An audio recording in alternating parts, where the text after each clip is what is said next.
এক ধরনের নতুন একটা রেসিপি করছি। এই রেসিপিটা দেখুন, চিড়ের পিঠে বানানোর জন্য লাগছে ময়দা। ময়দাটা অল্প পরিমাণ নিলে হবে, হাফ বাটি ময়দা আর 1 কাপ চিড়ে। চিড়েটার পরিমাণটা বেশি একটু নিতে হবে। এর মধ্যে ডিমটা দেওয়া হয়ে গেছে, আমি একটা ডিম দিয়েছি, আপনারা চাইলে 2টো দিতে পারেন, কিন্তু দরকার নেই, একটা দিলেই হবে। আমি চিনিটা দিয়ে দেবো চিড়ের মধ্যে,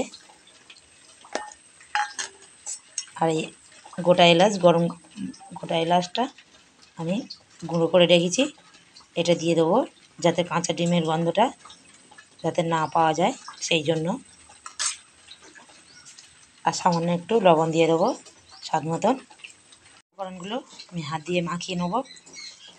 এর মধ্যে কোনো জল দেওয়া যাবে না, এই ডিম দিয়ে মাখাতে হবে।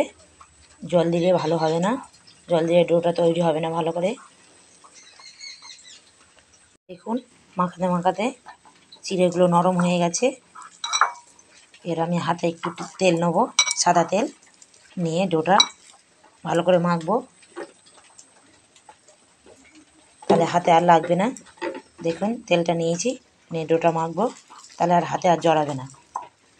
তেলটা মালিশ করে নিলাম, নিয়ে ডো থেকে অল্প একটুখানি খেটে গোল করে নিলাম, নিয়ে চ্যাপটা করে নিলাম, নিয়ে এরকমই শেপ দেবেন।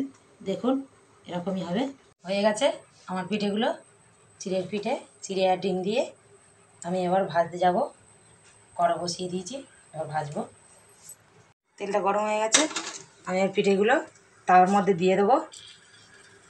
বেশি তেল লাগবে না, অল্পর ওপর দিয়ে এই পিঠেগুলো ভেজে নিতে হবে।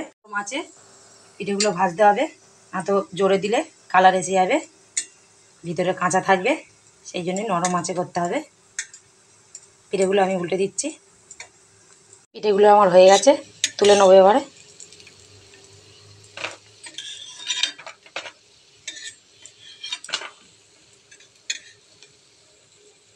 পিঠেটা কত সুন্দর হয়েছে, চিড়ে আর ডিম দিয়ে, খুব দারুণ হয়েছে। আমি ভেঙে দেখাচ্ছি আপনাদের কত দারুণ হয়েছে, কত মজমজে। আপনারা 1 সপ্তাহ রেখে খেতে পারবেন এই জিনিসটা।